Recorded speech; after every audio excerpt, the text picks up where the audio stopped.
या so very good morning all of you प्यारे बच्चों। अब इस एक्सरसाइज को हम स्टार्ट करने वाले हैं। बेटा इस एक्सरसाइज को स्टार्ट करने से पहले हमने कुछ basic operation, basic interesting operation सीखे थे। एडिशन, सब्ट्रैक्शन, डिवीज़न और मल्टीप्लिकेशन के बेसिस पर कि हम उसमें ये पता करा था कि कौन से इर्रेशनल नंबर्स होते हैं, कौन से रैशनल नंबर होते हैं। जब हम दो नंबर्स को, दो इर्रेशनल या फिर रैशनल नंबर को मल्टीप्लाई, सब्ट्रैक्ट, ऐड या डिवाइड करते हैं तो हमें रिज़ल्टेंट क्या मिलता है।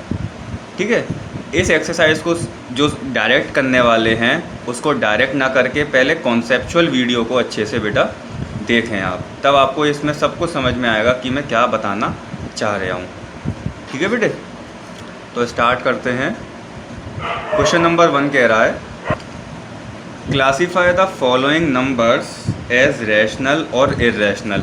अब हमें सिर्फ इसको बिना सॉल्व करे देख के बताना है कि क्या ये गिवन नंबर्स जो हैं हमारे पास ये इर्रेशनल हैं या रैशनल हैं। तो बहुत ध्यान से देखना बेटा। फर्स्ट पार्ट हम सॉल्व करने वाले हैं। फर्स्ट कह रहा है 2 माइनस √5। अच्छा, 2 एक कैसा नंबर है सर? रैशनल है, हम कह सकते हैं। हम इसको 2/1 कह सकते हैं, नहीं कह सकते हैं? बिल्कुल कह सकते हैं। तो 2/1 कैसा नंबर है?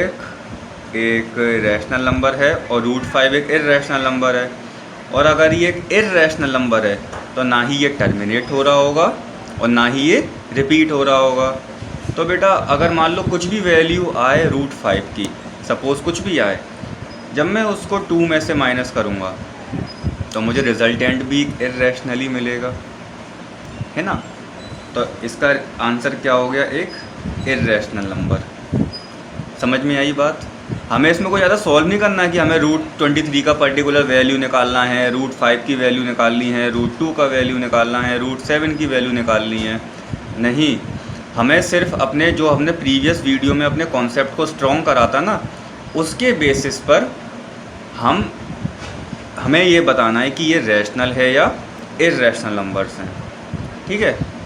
सेकंड, इसको अगर हम ध्यान से देखें तो अकॉर्डिंग टू बोर्ड मास पहले मैं ब्रैकेट पार्ट सॉल्व करूँगा बेटे। ठीक है, बोर्ड मास सबको मालूम है क्या होता है?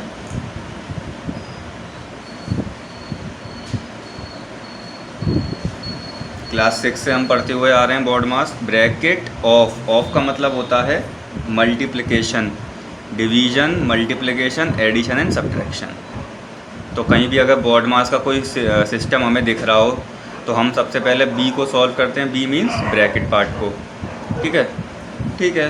तो देखो ये 3 एक रैशनल नंबर है और सब जानते हैं √23 तो एक इर्रेशनल नंबर तो है ही। तो हमें यहाँ से एक इर्रेशनल नंबर मिलेगा। तो बेटे जब मैं एक इर्रेशनल नंबर में से ये भी एक रैशनल नंबर है, इर्रेशनल नंबर सॉरी, तो या फिर एक काम करते हैं। हाँ, आप बिल्कुल सही सोच रहे हो। आप कहोगे सर ब्रैकेट ओपन कर दो। तो ब्रैकेट ओपन करने के बाद मुझे समथिंग कुछ इस तरीके से ये मिलेगा, 3 + 23 ये।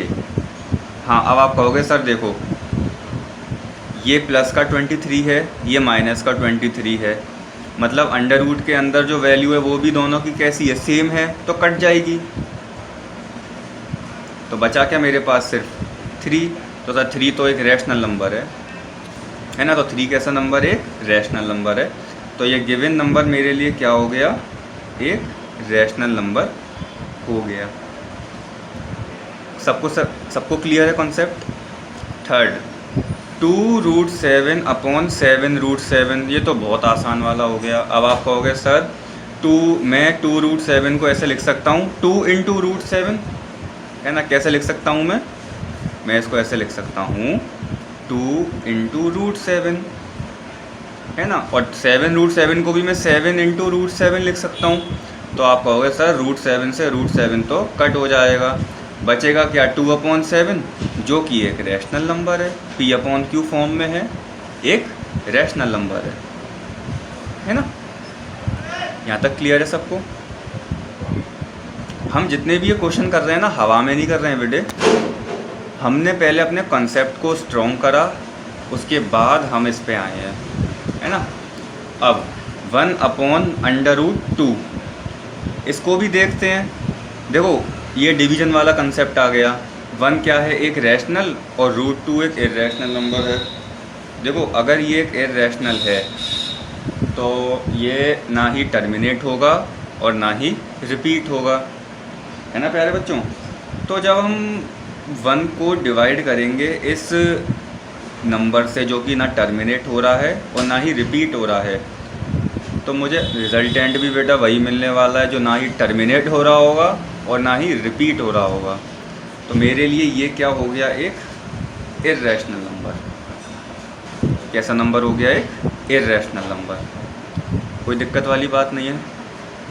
2 पाई, अच्छा पाई तो सब जानते हैं, पाई तो एक इर्रेशनल नंबर होता ही होता है जिसकी वैल्यू 3.14 एंड सो ऑन चलती चली जाती है। डेसिमल के बाद ना ही वो टर्मिनेट हो रही होती है और ना ही रिपीट हो रही होती है। तो अगर उसमें हम 2 का मल्टीप्लाई करते हैं, 10 का करते हैं, 1000 का करते हैं, 100 का करते हैं, किसी का भी करते हैं, तब भी हमें डेसिमल के बाद non terminating non repeating value ही मिलने वाला है। तो हमें क्या मिल गया यहाँ पे, ये क्या हो गया, एक इर्रेशनल नंबर हो गया। कोई दिक्कत वाली बात नहीं है, ठीक है, सबको क्लियर है। तो ये ख़त्म होता है मेरा क्वेश्चन नंबर 1।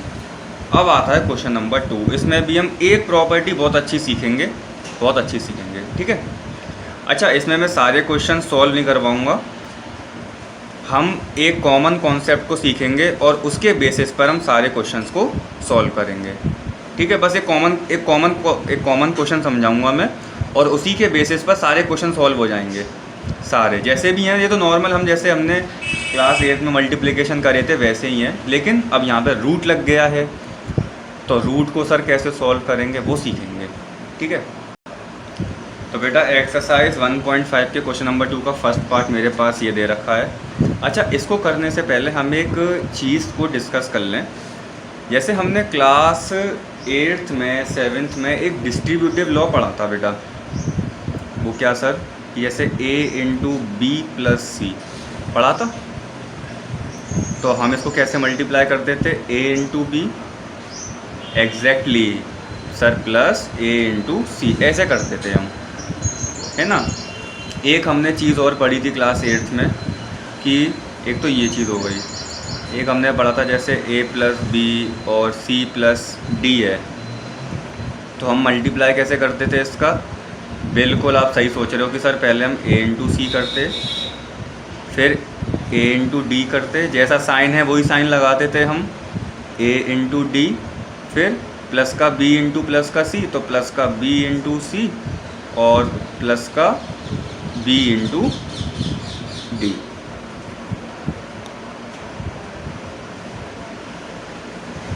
ठीक है बेटे, आई थिंक ये चीज़ आप सबको क्लियर होगा, सबको।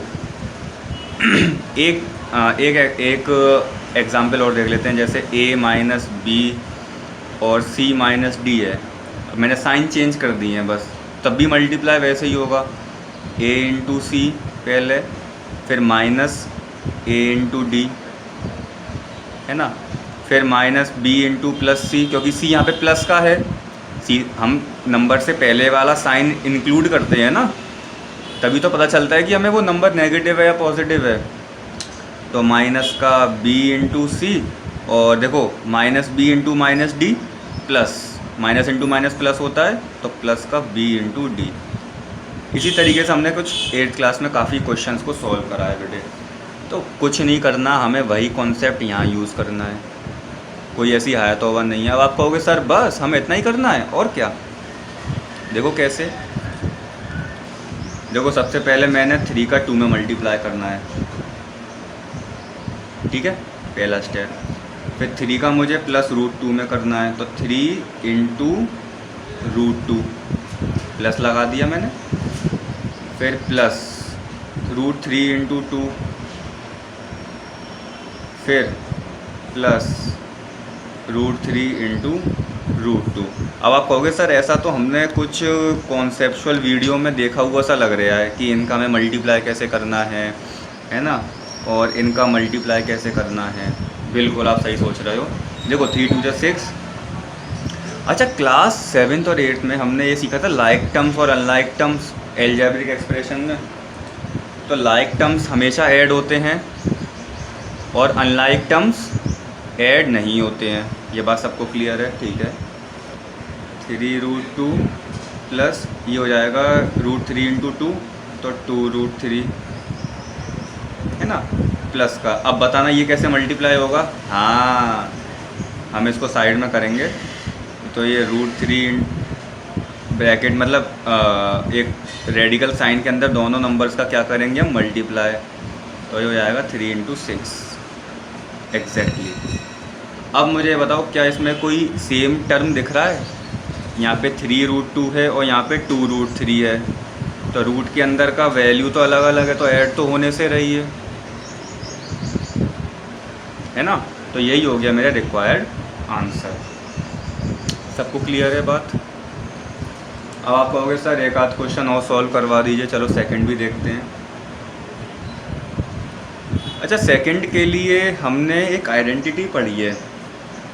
आइडेंटिटी हम पढ़ के आए हैं क्लास 7th क्लास 8th में, a माइनस बी या फिर a plus b and a minus b पढ़ी है? हाँ सर पढ़ी तो है, जिसमें a की वैल्यू सेम रहती है और b का वैल्यू सेम रहता है, बस साइन डिफरेंट होते हैं। तो इसका एक्सपेंशन किसके बराबर होता था? फैक्टराइजेशन में हमने पढ़ा था, फैक्टराइजेशन और एल्जेब्रिक एक्सप्रेशन में, याद आ रहा है कुछ? तो ये होता था a का स्क्वायर माइनस b का स्क्वायर। तो क्या मैं इस आइडेंटिटी को यहाँ पे यूज़ नहीं कर सकता हूँ प्यारे बच्चों? हाँ सर कर सकते हैं। देखो यहाँ पे a का वैल्यू तो 3 है ये, और b की वैल्यू हमारी √3 है, बिल्कुल है। बस मुझे यहाँ पे सब्स्टिट्यूट करना है वैल्यू।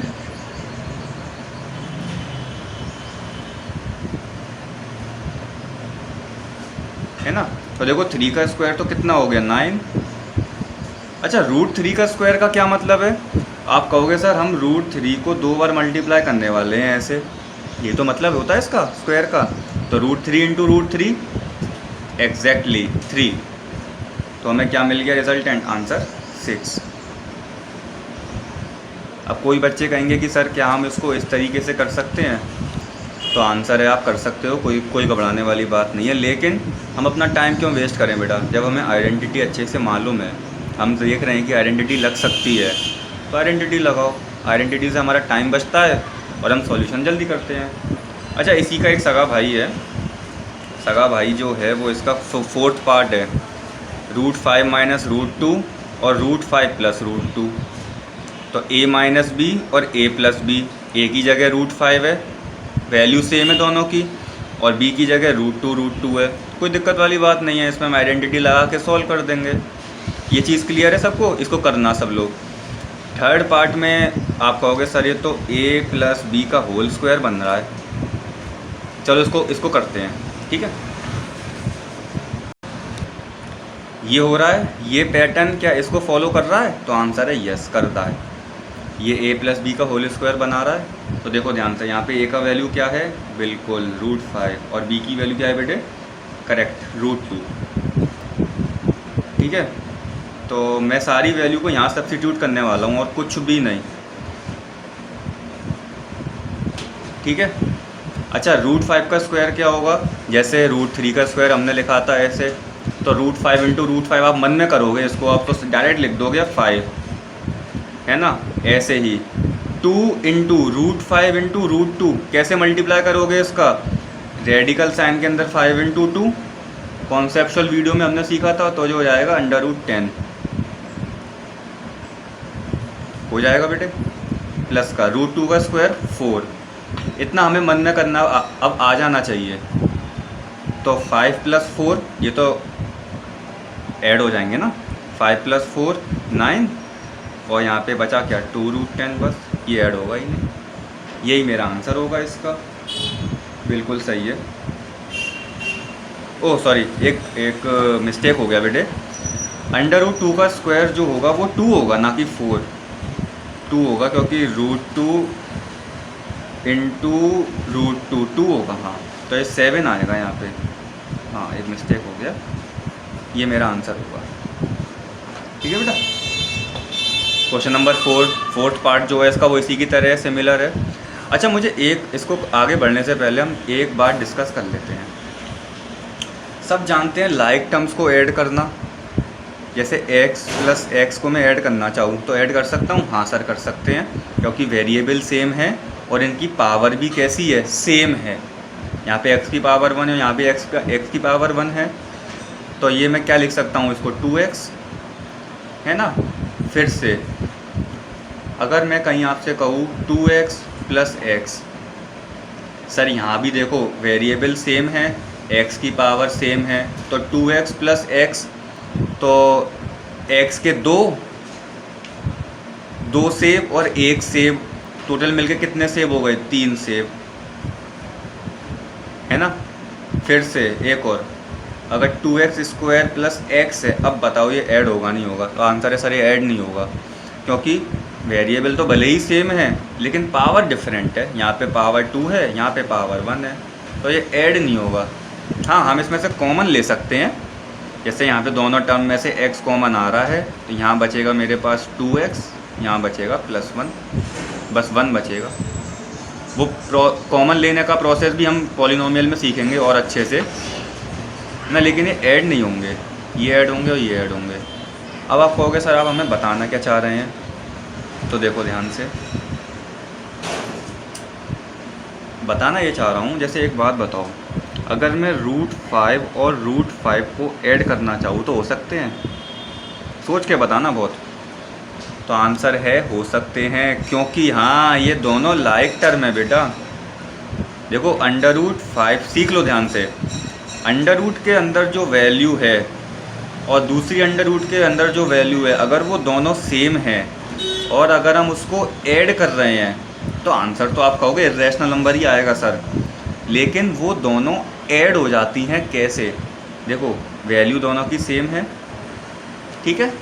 क्या मैं इनको ऐसे लिख सकता हूँ 1 × √5? हाँ सर लिख सकते हैं। और क्या मैं इसको ऐसे लिख सकता हूँ 1 × √5? लिख सकता हूँ। तो √5 और √5 मिलके क्या हो गए? 2 √5, दोनों ऐड हो गए। बात समझ में आई? जैसे √5 को आप मान लो एक सेब, तो यहाँ भी सेब हो जाएगा, यहाँ भी सेब हो जाएगा, तो 1 × सेब एक सेब, 1 × एप्पल 1 एप्पल, तो एप्पल प्लस एप्पल 2 एप्पल, और एप्पल को हम रिप्लेस करते हैं √5 से। So simple. अब आप कहोगे सर एक चीज़ और बताइए हमें कि अगर ऐसे आ जाए तो ये तब भी ऐड हो जाएगा बेटा? हाँ हो जाएगा। देखो कैसे, अंडर रूट के वैल्यू की अंडर रूट के अंदर वाली वैल्यू तो सेम है ना, ये सेम है, इसका मतलब ये लाइक टर्म है, ये लाइक टर्म्स हैं, तो ऐड हो जाएंगे ये। कैसे? 3 + 2 5 और ये √5। बात समझ में आई? लेकिन बेटे अगर ऐसे कहीं दे रखा हो, अब ये ऐड नहीं होंगे क्योंकि ये अनलाइक टर्म्स हो गए, ये अनलाइक टर्म्स हो गए। कॉन्सेप्ट क्लियर हो रहा है? आप कहोगे सर ये माइनस नहीं हो सकते हैं? ये हाँ माइनस भी हो जाएंगे। देखो √5 के 3 हैं, यहाँ पे √5 के 2 हैं, तो बचा क्या यहाँ पे? सिर्फ √5 बचेगा। आप कहोगे सर 1 × √5 बचेगा, तो अगर 1 × √5 में अगर लिख दूँ तो क्या मैं उसको √5 में लिख सकता हूँ? अगर और क्लियरिटी लानी है तो एक चीज़ देखो, यहाँ से इसमें से मैं √5 कॉमन ले लूँ दोनों टर्म में से, तो यहाँ मेरे पास क्या बचा? 3, और यहाँ मेरे पे क्या बचा? -2। तब भी देखो 1 और यहाँ बचा मेरे पे √5। आगे क्लियरिटी? यही प्रोसेस मैं इसमें भी यूज़ कर सकता हूँ, लेकिन हम इतना लंबा क्यों करें? जब हमें मालूम है लाइक टर्म्स ऐड हो सकते हैं भाई, तो हम इतना लंबा क्यों जाएं? ठीक है ना बेटे। अब अगला क्वेश्चन है, इसी तरीके से बेटा सारे क्वेश्चंस होंगे इसके। नेक्स्ट क्वेश्चन में हमें क्या करना है, जो मैं आपसे पहले कह रहा था, हम यहाँ पे प्रूफ करेंगे √5 कह रहा हूँ, पाई को हमें इर्रेशनल प्रूफ करना है क्वेश्चन नंबर 3 में। बहुत ही इंपॉर्टेंट वाला क्वेश्चन है। पाई को इर्रेशनल प्रूफ करना है हमें।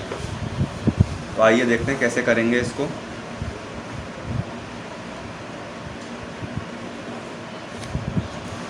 अच्छा, इसको प्रूफ करने से पहले प्यारे बच्चों मैं आपको एक आध बात बड़े ध्यान से बता दूं, बहुत ध्यान से सुनना, कि इस मेथड को इसको हम एक मेथड से सॉल्व करेंगे। उस मेथड को हम बोलते हैं कॉन्ट्राडिक्शन मेथड। होता क्या है, कॉन्ट्राडिक्शन का मतलब होता है कि आप किसी सही चीज़ का विरोध कर रहे हो। जैसे अभी दिन हो रहा है, अब आप कह रहे हो नहीं सर रात हो रही है। आप क्या कह रहे हो, रात हो रही है, लेकिन अभी एक्चुअल में हो क्या रहा है, दिन हो रहा है। तो आप कहोगे सर मैं प्रूफ कर सकता हूँ कि अभी रात हो रही है, और आप मुझे मालूम है आप प्रूफ भी करके ला दोगे कि अभी वास्तव में रात हो रही है। लेकिन एक कंडीशन ऐसी आएगी जो आपकी जो धारणा है ना, जो आप सोच रहे हो कि दिन में मैंने रात प्रूफ कर दी है, तो वो गलत कर देगी, है ना। तो उसी को बोलते हैं हम कॉन्ट्राडिक्शन मेथड। तो आप कहोगे कि सर आप क्या कहोगे मालूम है, आप कहोगे सर आप ये कहना चाह रहे हैं कि आप पहले पाई को रैशनल प्रूव करने वाले हैं। बिल्कुल आप सही सोच रहे हो। उसके बाद मैं तो जानता ही हूँ कि पाई वास्तव में एक इर्रेशनल नंबर है, फिक्स है ये, क्योंकि इसकी वैल्यू ना ही टर्मिनेट हो रही होती है और ना ही रिपीट हो रही होती है। तो उस कथन की मदद से मैं आपके या मेरे उस पूरे सपोजिशन को गलत कर दूंगा। अब देखो कैसे होगा, ध्यान से सुनना। मैं सबसे पहले मैं क्या लिखने वाला हूँ, this method can be solve, this can be solve by the method of contradiction. Contradiction का मतलब होता है प्यारे बच्चों विरोध करना। यही चीज़ मालूम है आप क्लास 10th में करोगे, फर्स्ट चैप्टर में, अच्छे से समझ लो, ठीक है। लेट, अब मैं क्या मानने वाला हूँ, let pi be a rational number. Pi को मैं एक रैशनल नंबर मान के चल रहा हूँ, प्रूफ करूँगा कि ये रैशनल नंबर है, प्रूफ भी करेंगे। देखो अगर कोई भी नंबर रैशनल नंबर होता है तो वो P/Q की फॉर्म में होता है बेटे, बिल्कुल होता है। अच्छा, ज़रा इसको करने से पहले एक चीज़ हम और एक एक्टिविटी कर लें छोटी सी। ये बताओ ये क्या है, आप कहोगे सर एक सर्कल है, दिख तो नहीं रहा है लेकिन एक सर्कल है ये क्या है, उसका सेंटर। अब मैंने यहाँ से एक लाइन ड्रॉ कर दी, ये इस लाइन इस सेंटर का नाम दे देते हैं हम O, ठीक है। ये इस लाइन को हम क्या बोलते हैं, रेडियस। इसको और डीप हम सर्कल चैप्टर में पढ़ेंगे, लेकिन इसको हम क्या बोलते हैं, रेडियस, है ना। तो सर्कल का जो सरकमफेरेंस होता है C, उसका फॉर्मूला क्या होता है, क्लास 7th 8th में हमने पढ़ा है, तो 2πr होता है। यहाँ से पाई की वैल्यू निकलती है, मालूम है, एक रिलेशन होता है पाई की वैल्यू जो होती है वो हो गई C/2r के बराबर। जैसे 2r का अगर मैं यहाँ मल्टीप्लाई करूँ तो 2πr हो जाएगा ना, तो मैंने 2r को नीचे ले आया। और आप जानते हो कि डायमीटर की वैल्यू क्या होती है, ट्वाइस ऑफ रेडियस। तो मैं इसको यहाँ से ऐसे लिख सकता हूँ, C/D लिख सकता हूँ 2r को। तो ये रिलेशनशिप होता है एक पाई का। जो पाई की वैल्यू जो आती है ना, वो सरकमफेरेंस अपॉन डायमीटर कोई वैल्यू को रखकर सॉल्व करने के बाद पाई की वैल्यू आती है।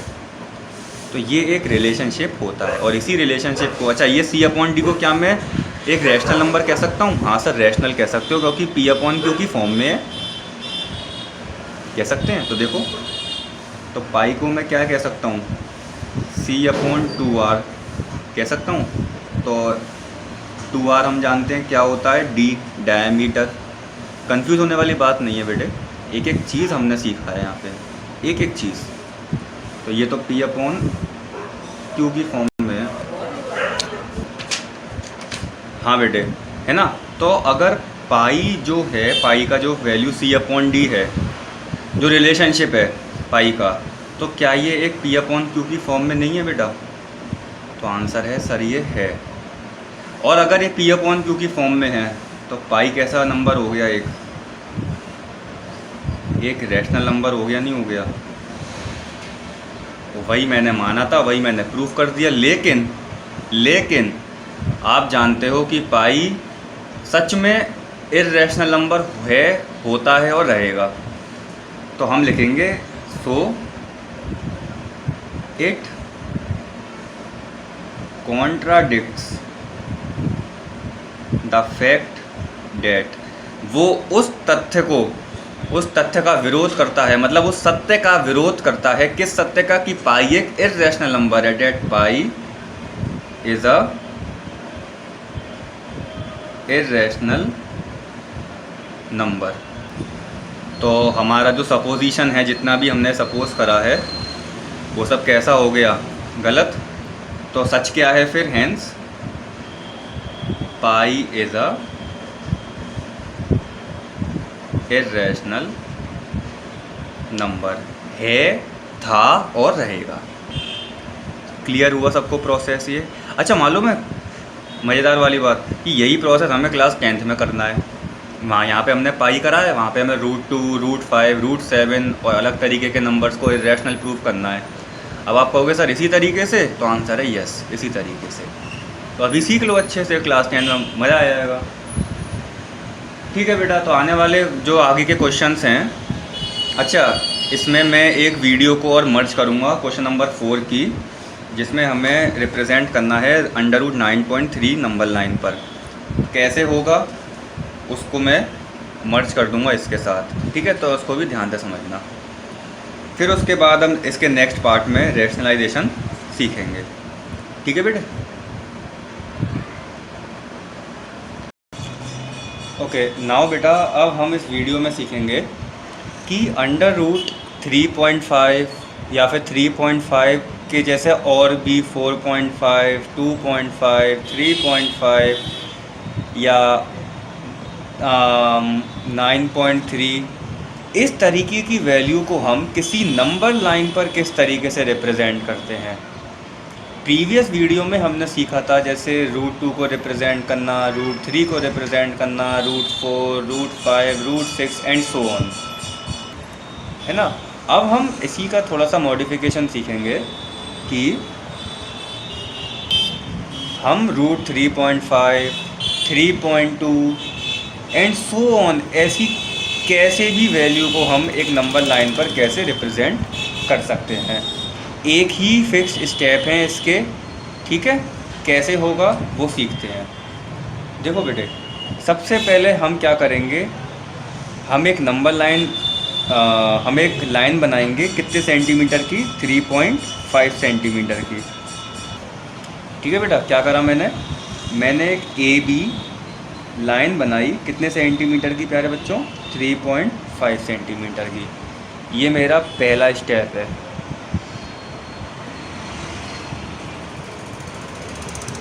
ठीक है? ये मेरा पहला स्टेप है। नेक्स्ट स्टेप, मैं इस B पॉइंट से एक 1 सेंटीमीटर की लाइन और ड्रॉ कर रहा हूँ। क्या कर रहा हूँ? एक 1 सेंटीमीटर की लाइन ड्रॉ कर रहा हूँ, BC। ये BC कितने सेंटीमीटर की है? 1 सेंटीमीटर की। तो अब मुझे ये बताओ कि टोटल AC कितने सेंटीमीटर की हो गई? तो आप कहोगे सर AC हो गई हमारी 3.5 इतनी है और BC हमारी 1 है, तो AC हो गई 3.5 + 1 = 4.5, ठीक है बेटे? अब ये जो पीछे बेल का शोर आ रहा है इसको इग्नोर करना। ये टोटल कितनी होगी मेरी? 4.5 सेंटीमीटर की, ठीक है? अब इसके बाद मैं क्या करने वाला हूँ, स्टेप नंबर 3 में मैं इस AC का एक परपेंडिकुलर बाइसेक्टर बनाऊँगा। क्या बनाऊँगा? इस AC का परपेंडिकुलर बाइसेक्टर। सब सीख के आए हैं परपेंडिकुलर बाइसेक्टर क्लास 8, 7, 6 में। अगर नहीं याद है तो ध्यान से सुनो कैसे बनाएंगे। हम किसी, जैसे हमारे पास ये लाइन है, तो हम इस लाइन का इस लाइन का जो भी हाफ होगा उससे थोड़ा सा ज़्यादा मेजर करेंगे कंपास में। जैसे मान लो इसका ये मिड इतना हाफ है, तो मैं थोड़ा सा मोर देन हाफ मेजर करूँगा कंपास में। ठीक है, एक आर्क ये लगाऊंगा, एक आर्क यहाँ से लगाऊंगा। ठीक है, इसको कंसिडर मत करना, ये मैंने दिखाने के लिए बनाया है। और यही फिर से उसी सेम मेजरमेंट से एक आर्क ये लगाऊंगा और एक आर्क ये लगाऊंगा। ठीक है, अब इसके बाद क्या करने वाला हूँ मैं जब इसको ऐसे डॉटेड से जॉइन करूँगा तो मुझे यहाँ पे एक मिड पॉइंट मिल जाएगा। ये इसका नाम है ओ। ये जो ओ है ये इस लाइन का क्या बन गया, एक मिड पॉइंट। यहाँ तक बात क्लियर है सबको? फिर से समझ लो मैंने क्या करा है। सबसे पहले मैंने एक लाइन ड्रॉ करी है ए बी 3.5 सेंटीमीटर की। देन मैंने अपनी तरफ से बी सी बनाई 1 सेंटीमीटर की, ओनली 1 सेंटीमीटर की। टोटल कितने सेंटीमीटर की होगी लाइन? 4.5 सेंटीमीटर की। अब इसके बाद मैंने इस लाइन का क्या निकाला, परपेंडिकुलर बाइसेक्टर, जिससे मुझे क्या मिल गया, एक मिड पॉइंट मिल गया। ठीक है, अब मैं क्या करने वाला हूँ, बहुत ध्यान से समझना।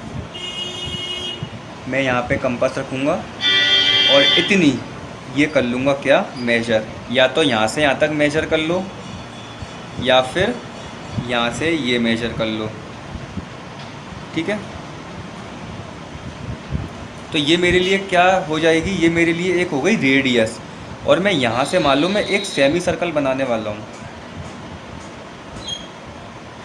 ये बन गया सेमी सर्कल, बन गया सेमी सर्कल, जिसमें ए ओ क्या है, रेडियस। हो सकता है ओ सी भी आप रेडियस कंसिडर कर सकते हो। यहाँ तक बात सबको क्लियर है बेटे? कोई दिक्कत नहीं है यहाँ तक? चलो ठीक है, ऐसा करो, इस लाइन को थोड़ा सा अब जाके इसको हल्का सा एक्सटेंड कर दो। ये अब कोई दिक्कत नहीं है। ठीक है, यहाँ तक क्लियर है? अच्छा, अगला स्टेप, अब मैं इस बी पर एक 90 डिग्री का एंगल बनाने वाला हूँ। क्या बनाने वाला हूँ? बी पर 90 डिग्री का एंगल। बेटा आप यहाँ पे पेंसिल ही यूज़ करना, पेन की जगह। ठीक है, ऐसा नहीं है कि सर पेन यूज़ कर रहे हैं तो हम भी पेन यूज़ करेंगे। ठीक है, ये मैंने बी पे क्या बना लिया है, ये हिल गया है बेटा, ये हिला है यहाँ से। तो एक काम करो, यही तो है इसमें कंपास में, यहाँ पे मैंने प्रोटेक्टर की हेल्प ले रहा हूँ मैं, है ना। ये बन गया मेरा 90 डिग्री का एंगल। इसको मत मानना, मान लो ये, चलो ये रहा 90 डिग्री का। ठीक है, ये बन गया। यहाँ तक क्लियर है? वो पेन हिल गया था इसीलिए कोई प्रॉब्लम हो गई। ठीक है, अब मेरी बात सुनो, जब मैंने यहाँ पे 90 डिग्री का एंगल बनाया बेटे, तो इस लाइन ने इसको किसी पॉइंट, ये बी है, ए बी, ये सी पॉइंट है, ये ओ और ये डी मान लो, डी पॉइंट पर इसने इस आर्क को काटा, इंटरसेक्ट करा। ठीक है, ठीक है बेटा, करा। इस लाइन ने इस आर्क को डी पॉइंट पर इंटरसेक्ट करा। अब बहुत ध्यान से समझना मेरी बात। मैं क्या करने वाला हूँ, मैं कंपास में इस बी पॉइंट से और इस डी पॉइंट तक की डिस्टेंस को मेजर कर लूँगा। कर लिया? यहाँ तक समझ में आया? और क्या करूँगा, मेजर करने के बाद ये हिल रहा है कंपास, इतना ही जितना भी, जैसे मैंने मेजर करा है ना, उसका एक आर्क, ये आर्क लगा दूंगा। ये बात समझ में आई?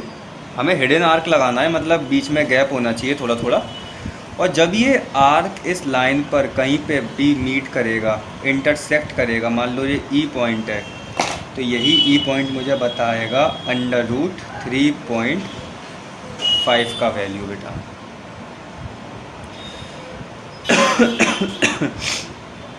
बात समझ में आ रही है ना? बात समझ में आई? एक बार फिर से समझ लेते हैं। ओहो,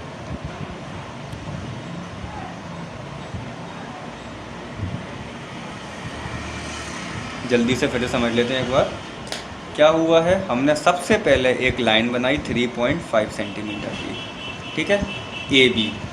फिर बी से मैंने 1 सेंटीमीटर अपनी तरफ से और बनाया, सिर्फ 1 सेंटीमीटर। आप कहोगे सर 1.5 बना सकते हैं, तो आंसर है नो, सिर्फ 1 सेंटीमीटर का, ठीक है। देन उसके बाद हमने इस ए सी का परपेंडिकुलर बाइसेक्टर बनाया। मैं ज़्यादा मैंने डार्क लाइन नहीं बनाई है, बस मैंने ऐसे बनाया है कि मुझे ये ओ मिड पॉइंट मिल जाए, ठीक है। अब मैंने इस ओ ए को रेडियस मान के एक सेमी सर्कल ड्रॉ कर दिया। यहाँ तक क्लियर है। फिर उसके बाद मैंने इस ए सी को थोड़ा सा आगे एक्सटेंड कर दिया, थोड़ा सा। फिर उसके बाद मैंने क्या करा, बी पर 90 डिग्री का एंगल बनाया और ऐसे बनाया कि ये लाइन इस आर्क को कहीं ना कहीं किसी पॉइंट पर कट करे। कर लिया डी तक। देन मैंने कंपास में इसकी डिस्टेंस को मेजर करा और उससे एक आर्क लगा दिया, उसी डिस्टेंस का यहाँ से मैंने एक आर्क लगा दिया। और वो आर्क इस लाइन को कहीं जहाँ भी इंटरसेक्ट करेगा, वो पॉइंट क्या हमें बताएगा, क्या रिप्रेजेंट करेगा, √3.5। बात समझ में आ रही बेटा? इसी सेम कॉन्सेप्ट से हम 9.3 को भी रिप्रेजेंट कर सकते हैं, 8.4 को भी रिप्रेजेंट कर सकते हैं, एंड सो ऑन, है ना? ठीक है बेटे, तो इस तरीके से मैंने ये रिप्रेजेंट करा है। और ऐसे ही आप कई सारे नंबर्स ऐसे ही बिल्कुल सेम स्टेप से आप रिप्रेजेंट कर सकते हो। ठीक है बेटा।